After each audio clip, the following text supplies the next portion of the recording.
신약성경 147쪽에 있습니다.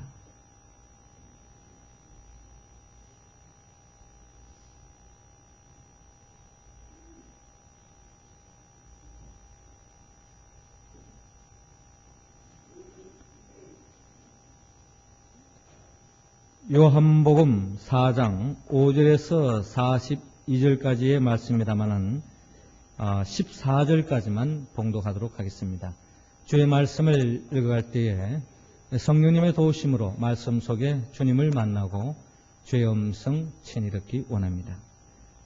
요한복음 4장 5절 사마리아에 있는 수가라 하는 동네에 이르시니 야곱이 그 아들 요셉에게 준 땅이 가깝고 거기 또 야곱의 운물이 있더라.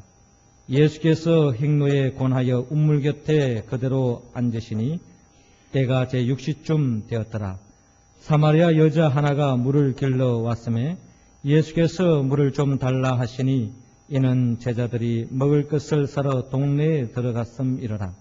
사마리아 여자가 가로되 당신은 유대인으로서 어찌하여 사마리아 여자 나에게 물을 달라 하나이까 하니 이는 유대인이 사마리아인과 상종치 아니함이로라.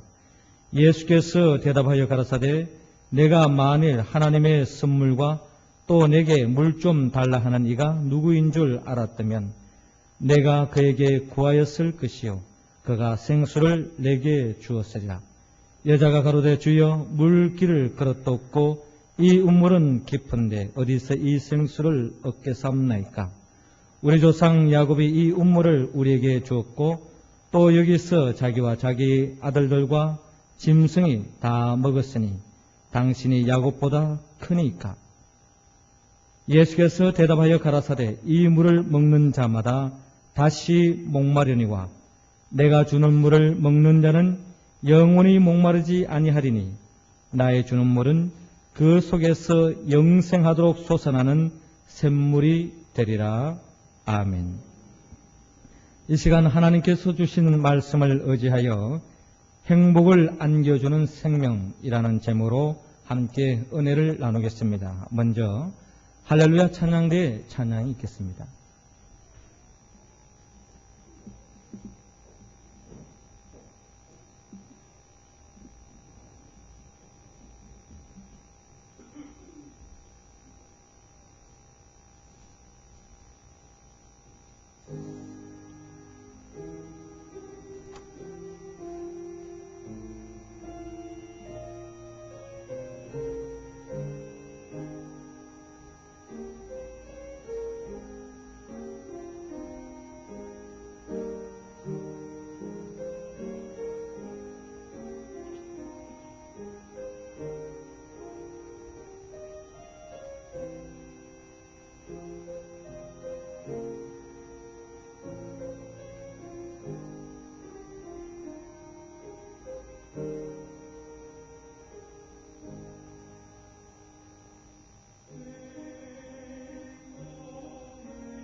낮고 천한 우리들을 긍휼히 여기시고 우리를 사랑하셔서 늘 우리 모두에게 일용할 생명의 양식을 안겨주시는 참 좋으신 우리 하나님을 할렐루야 찬양대에서 찬양해 주었습니다.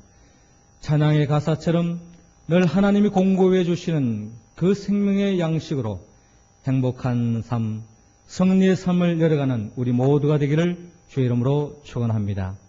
우리 옆 사람과 한번 인사를 나누겠습니다. 행복하게 삽시다. 많은 사람들은 오늘의 시대를 웰빙의 시대라고 이야기합니다. 많은 사람들이 행복한 삶에 대한 관심이 점점 더 깊어지고 있습니다.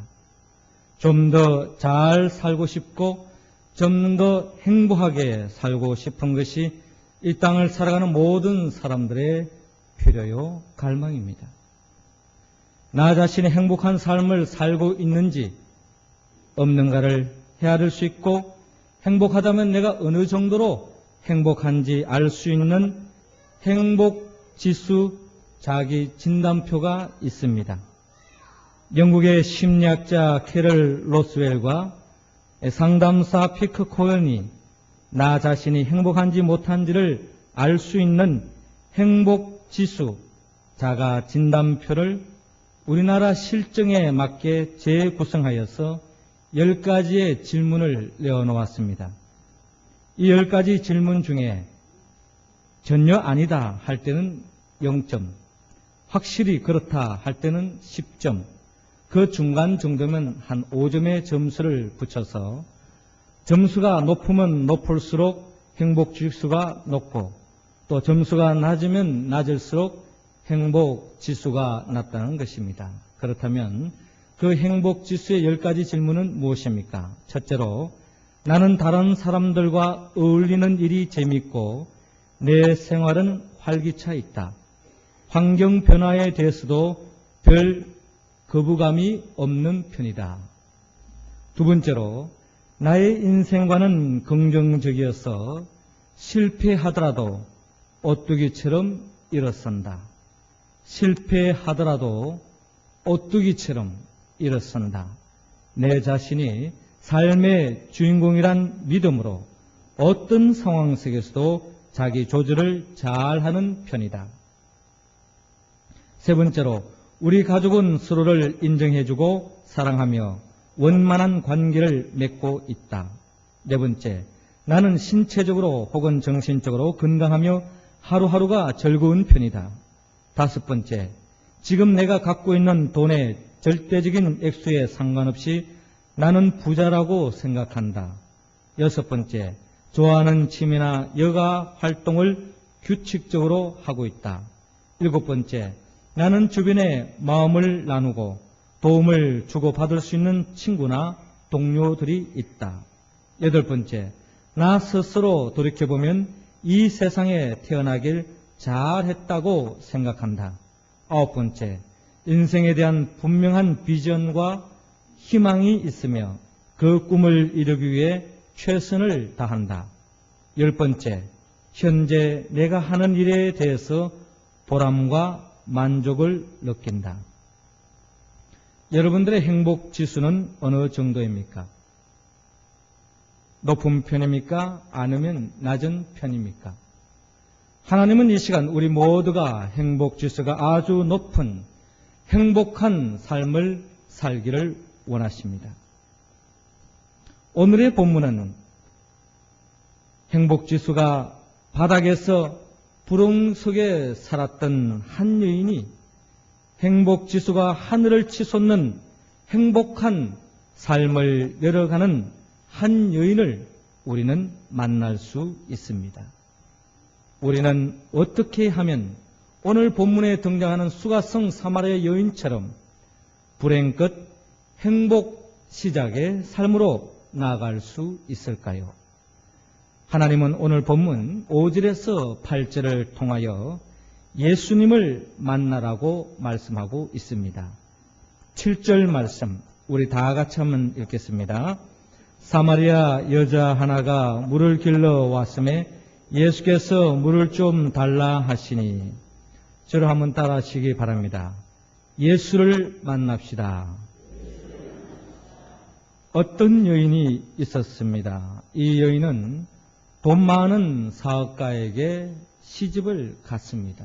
이 여인은 어릴 때부터 너무나도 돈에 찌달리는 삶을 살기 때문에 돈 많은 사람에게 시집가서 돈도 많이 쓰고 잘 입고 잘 먹고 잘 쓰기를 원했습니다. 그런데 결혼을 하고 보니 남편은 사업을 한다고 동분서주하면서 항상 집을 비우고 있었습니다. 남편과 서로 만나서 대화하거나 교제할 수 있는 시간이 없으므로 너무나도 적적하고 외로운 시간이 많았습니다. 그리고 또 물질이 풍부하고 환경이 좋으니까 상대적으로 마음에 공허함이 넘쳤습니다. 옛날에는 돈 벌고 잘 사는 것이 삶의 목적이었는데 그것이 달성되자 마음속에 공허함이 가득 차게 되었습니다. 삶의 의미를 발견할 수가 없게 되었습니다. 그뿐 아니라 사업이라는 것이 끊임없이 계절을 따라 변하기 때문에 거기에서 다가오는 여러 가지 스트레스가 심했습니다. 부자와 살면서 물질의 풍요는 누리지만 삶의 의미와 가치는 없는 것을 발견하고 이 속에 내가 안주할 수가 없다. 삶의 의미와 가치가 행복을 추구하지 못하는 곳에서 더 이상 살 필요가 없다는 결론을 맺고 결국 부자와 이혼을 하게 되었습니다. 다음으로 이 여인은 정치인과 결혼을 했습니다. 권력을 누리면서 살고 싶었습니다. 그런데 정말로 권력이 가져오는 삶은 편안했습니다. 권력이 있기에 한마디로 다른 사람들이 가라면 가고 오라면 오고 모든 사람들이 굽신거리기에 사는 것이 참으로 편리했습니다. 그리고 화려한 사교계에 나가서 좋은 옷을 입고 사람들과 교제하고 인정받는 즐거움이 있었습니다. 그러나 항상 바쁜 남편에게 끌려다니다가 지치고 말았습니다. 밤늦게 들어오거나 혹은 들어오지 않는 무질서한 삶의 혼돈 속에 빠지게 되었습니다. 그리고 언제나 그들의 삶은 해바라기의 삶이었습니다. 윗사람에게 잘 보이기 위해서 윗사람만 바라보고 따라다니면서 미소를 지어야만 했고 또 유권자에게 허리가 아프도록 고개를 숙여 절하야 하고 그러한 생활 가운데 이 여인은 지쳐버리고 말았습니다.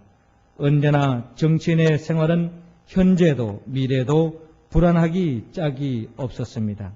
그 속에서 알찬 삶의 의미와 가치와 행복을 발견하지 못했습니다. 결국 이 여인은 정치인과도 이혼하고 말았습니다. 그리고 세 번째로 이 여인은 존경받는 교수님과 결혼을 했습니다. 교수와 결혼을 하니까 사모님으로 존경을 받고 한동안 기분이 좋았습니다. 또 생활도 안정이 되었습니다.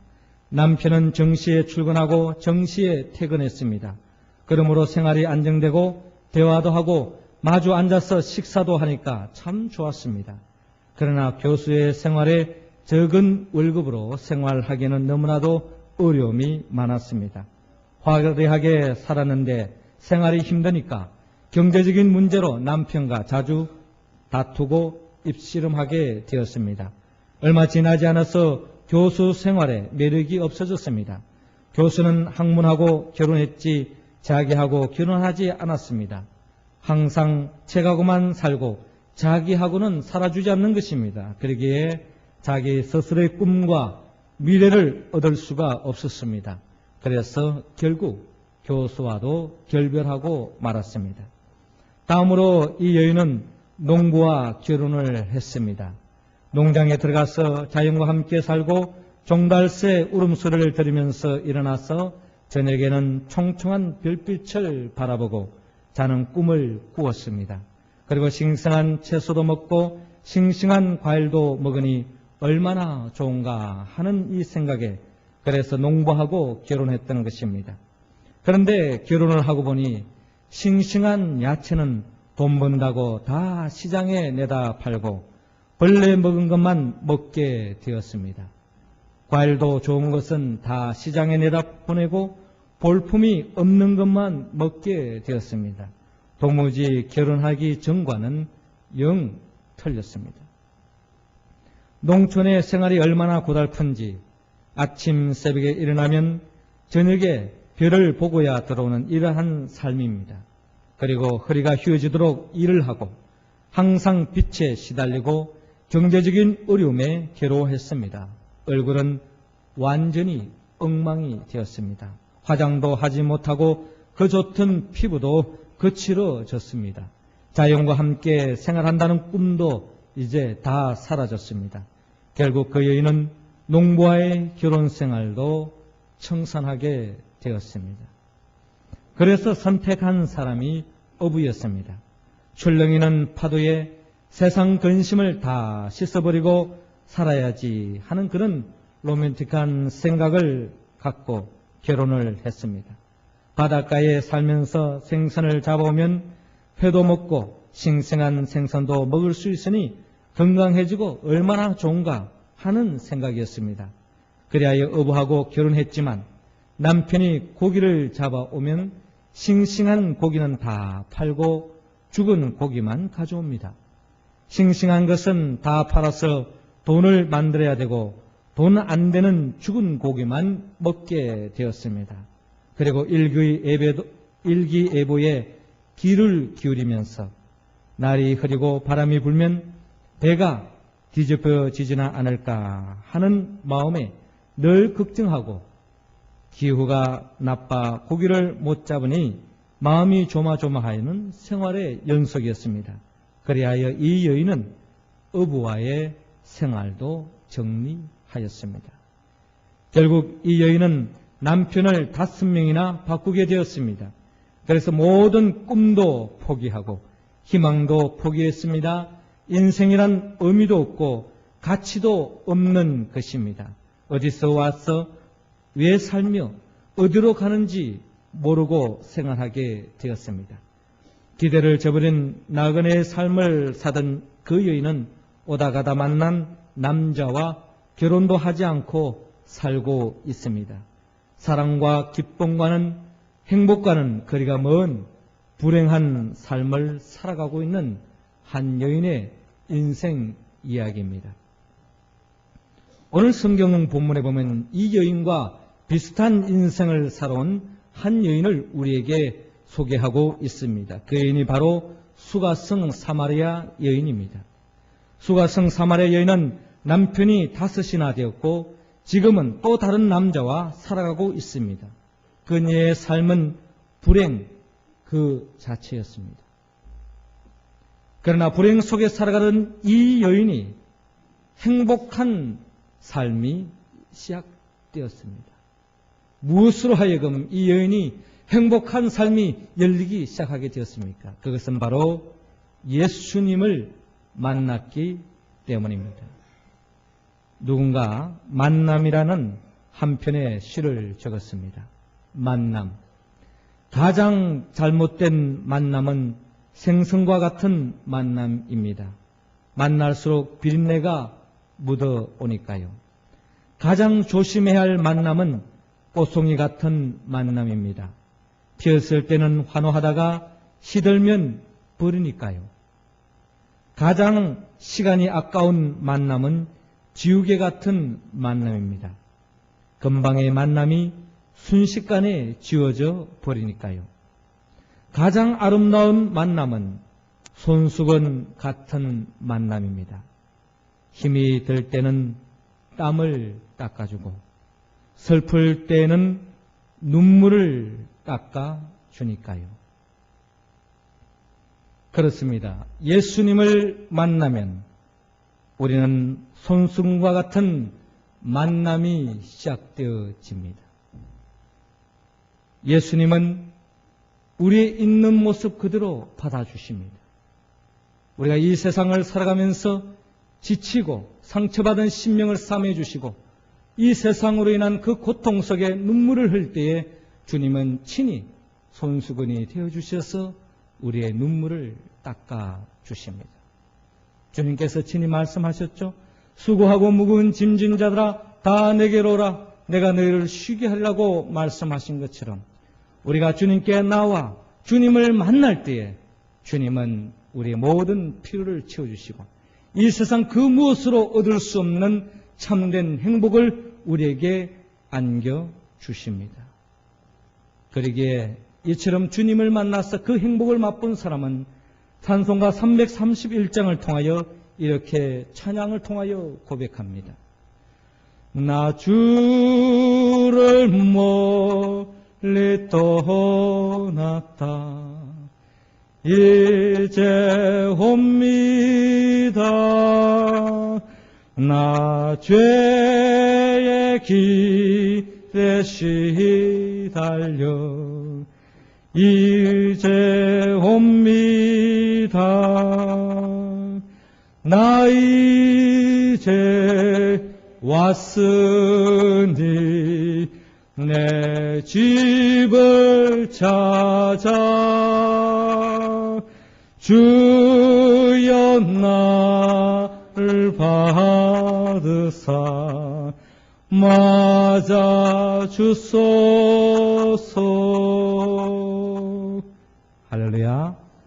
그렇습니다. 우리가 이 세상에 지쳐 있더라도 주님을 만나기만 하면 이 세상 그 누구로부터 누릴 수 없는 참된 기쁨과 행복을 안겨주시고 우리에 있는 그 모든 모습 있는 그대로 품어주시는 우리 주님이십니다. 그러기에 우리는 주님을 만나야 합니다. 주님을 영접해야 합니다. 매 순간순간 주님을 생각하고 주님과 동행해야 합니다. 그럴 때 우리는 참된 행복의 길이 열립니다. 두 번째로 하나님께서는 우리가 불행 끝 행복의 시작을 열릴 수 있는 그 방법으로 오늘 본문 9절에서 26절을 통하여 예수님을 알아라고 말씀하고 있습니다. 우리 10절 말씀 할렐루야 찬양대에서 읽어주시기 바랍니다. 시작.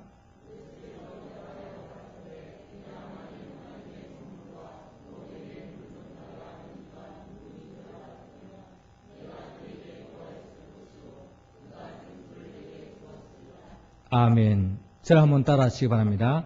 예수님을 알아갑시다. 영국의 에딘버러 의과대학의 제임스 심슨 경이라는 분이 계셨습니다. 그분은 지금부터 약 150년 전에 마취제 클로로포름을 발견한 사람입니다. 그 당시까지는 수술을 할 때 마취를 하지 않고 그대로 생사를 찍고 했습니다. 그래서 수술을 하는 사람들의 공포심은 이루 말할 길이 없었습니다. 그러나 이 심슨경이 발견한 클로로포름 덕분에 그 뒤로 많은 사람들이 수술에 공포감에서 해방되었습니다. 그런데 그가 세상을 떠나기 얼마 전에 제자들이 찾아와서 이렇게 물었습니다. 선생님, 평생을 통해서 가장 위대한 발견을 했다고 한다면 무엇을 들겠습니까? 그들은 그가 마취제 클로로포름을 발견한 것이 내 생애의 최대의 발견이었다 하고 말할 줄 알았습니다. 그러나 그의 입에서는 너무나도 뜻밖의 대답이 나왔습니다. 내 생에 있어서 최고의 발견은 예수 그리스도께서 불쌍한 죄인인 나를 위해 죽으시고 나를 구원해 주셨다는 사실을 발견한 것입니다. 라고 말을 했습니다. 그렇습니다. 이 세상에서 가장 큰 발견이 있다면, 이로 인한 가장 큰 행복이 있다면 그것은 바로 예수님이 누구인가를 아는 것입니다. 이 세상에서 가장 불행한 사람이 있다면 그것은 바로 예수님이 누구인지를 알지 못하는 사람입니다. 처음 이 수가성 사마리아 여인은 예수님을 오늘 본문 9절에서 밝히는 것처럼 유대인 정도로 생각했습니다. 유대인 중에 한 남자로 생각했습니다. 그러나 주님과 점점 대화가 깊어지면서 오늘 본문 19절에 밝히고 있는 것처럼 예수님이 선지자로 여기게 되었습니다. 또 주님과 점점 더 주님과의 대화가 깊어질수록 오늘 본문 25절, 26절을 통하여 예수님이 메시아 그리스도임을 마침내 깨닫게 되었습니다. 수가성 사마리아 여인에게 있어서 생애 최고의 기쁨의 순간이었습니다. 그렇습니다. 예수님을 만나는 것도 행복이지만 예수 그리스도와 교제하고 알아갈 때에 우리는 더 큰 행복이 시작됩니다. 예수 그리스도를 알면 알수록 주님을 더욱 사랑할 수 있습니다. 예수 그리스도를 알면 알수록 우리는 더 큰 행복을 만끽할 수 있습니다. 그리고 오늘도 주님 본문 13절 14절을 통하여 말씀하시기를 예수께서 대답하여 가라사대 이 물을 먹는 자마다 다시 목마르니와 내가 주는 물을 먹는 자는 영원히 목마르지 아니하리니 나의 주는 물은 그 속에서 영생하도록 솟아나는 샘물이 되라고 말씀하고 있습니다. 예수 그리스도 나의 죄를 위하여 십자가에 못 박혀 죽으시고 나를 위하여 사망 권세를 깨뜨리고 부활하신 예수 그리스도를 우리가 알고 고백할 때에 우리는 이 세상 그 무엇으로 만끽할 수 없는 그 이 세상의 그 무엇으로 만끽한들 그것이 마치 바닷물을 마시는 것처럼 더 이상의 갈증을 탈 수밖에 없는 그런 행복이지만 예수 그리스도 안에 있을 때는 참된 행복, 영원한 생수가 흘러나는 것처럼 영원한 행복의 길로 우리는 들어설 줄로 믿습니다. 우리 모두가 예수 그리스도를 성경을 읽음을 통해서 예수 그리스도를 알아가고 예수 그리스도를 닮아가는 우리가 모두가 되어서 행복한 삶을 열어가는 우리 모두가 되기를 주의 이름으로 축원합니다. 세 번째로 불행 끝 행복 시작의 삶이 열릴 수 있는 그 방법으로 오늘 본문 27절에서 42절을 통하여 하나님은 예수님을 전하라고 말씀하고 있습니다. 28절 제가 읽을 테니까 29절 여러분들이 읽어주시기 바랍니다. 여자가 물동이를 버려두고 동네에 들어가서 사람들에게 이르되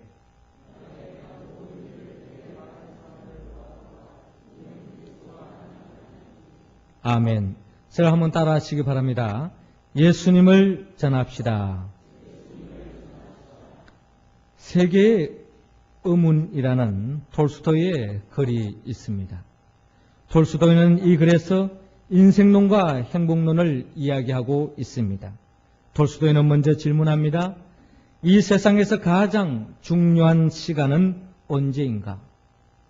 두 번째로 이 세상에서 가장 필요한 사람은 누구인가? 세 번째로 이 세상에서 가장 중요한 일은 무엇인가? 하는 이와 같은 질문에 대해서 톨스토이는 이에 대한 세 가지의 답을 내리고 있습니다. 이 세상에서 가장 중요한 시간은 현재이다. 두 번째로 이 세상에서 가장 필요한 사람은 현재 내가 만나고 있는 사람이다. 세 번째로 이 세상에서 가장 중요한 일은 현재 내 옆에 있는 사람에게 선을 행하는 일이다 라고 고백했습니다. 이 말에 대해서 누군가 신앙의 의미를 부여했습니다. 이 세상에서 가장 중요한 시간은 현재 예수 그리스도를 영접하는 것이다. 두 번째로 가장 필요한 사람은 현재 기도하는 사람이다. 세 번째로 가장 중요한 일은 옆에 있는 사람에게 전도하는 일이라고 이야기했습니다. 그렇습니다. 전도하는 것이 가장 중요한 일입니다. 전도는 마치 칠흑 같은 바다를 항해하는 배에게 비치는 등대와 같습니다. 전도는 하면 되고 안 하면 말고 그런 게 아닙니다. 전도는 해도 되고 안 해도 되는 것이 아니죠. 전도는 우리 모두가 해야 할 일입니다. 전도는 죽어가는 생명을 살리는 일입니다. 전도는 절망에 빠진 자에게 희망을 안겨줍니다. 전도는 불행한 사람에게 행복을 안겨주는 것입니다. 전도할 때에 하나님은 가장 기뻐하시고 전도할 때에 가장 큰 기쁨과 행복을 맛볼 수 있습니다. 우리가 예수 그리스도를 알지 못했다면 아직도 우리는 절망 속에 불행 속에 우리의 인생길은 펼쳐질 수밖에 없었을 것입니다. 우리가 예수를 만남으로 우리가 참된 행복을 만끽했다면 그 복을 나만 누릴 것이 아니라 오직 오늘날 우리 주위에 많은 사람들이 아직도 예수 그리스도를 알지 못하여 죽어가며 불행길을 가고 하는 그들에게 예수 그리스도를 증거하고 전도하는 우리 모두가 되어질 때에 우리는 하나님이 주시는 참된 행복을 맛볼 줄로 믿습니다. 우리는 교회력에 따라서 오늘 우리는 사순절 세 번째 주간을 맞이했습니다. 예수님께서 왜 골고다의 언덕을 걸어가셨고 십자가의 길을 걸어가셨고 왜 우리를 위하여 십자가에 못 박혀 죽었습니까? 결국 주님은 우리 모두에게 참된 행복을 안겨주기 위함입니다. 더 나아가서 우리는 역사 속에서 특별히 오늘은 3.1절 기념주의를 우리는 보내고 있습니다. 3.1절 우리 민족의 선열들이 왜 3.1 운동을 했습니까? 왜 만세 운동을 했습니까? 이 땅에 참된 자유, 참된 행복, 그 행복을 우리 후손들에게 안겨주기 위해서 3.1 운동을 하지 않았겠습니까? 그리고 본다면 오늘날 이 시대 속에서 사순절을 보내며 또한 3.1절을 맞이하면서 우리가 이 세상 속에서 해야 할 일이 있다면 그것은 바로 전도하는 것입니다. 아직도 예수를 알지 못하여 절망 속에 불행 속에 살아가는 그 모두에게 예수 그리스도를 증거하여서 참된 행복, 참된 자유, 참된 기쁨을 누릴 수 있는 그 같은 복을 누릴 수 있도록 오늘도 우리의 삶의 자리에서 주의 음성을 따라서 주님을 만나고 주님을 알아보고 주님을 증거함으로 하나님께 영광 돌리고 행복한 삶을 열어가는 우리 모두가 되기를 주의 이름으로 축원합니다. 다 같이 기도드리겠습니다.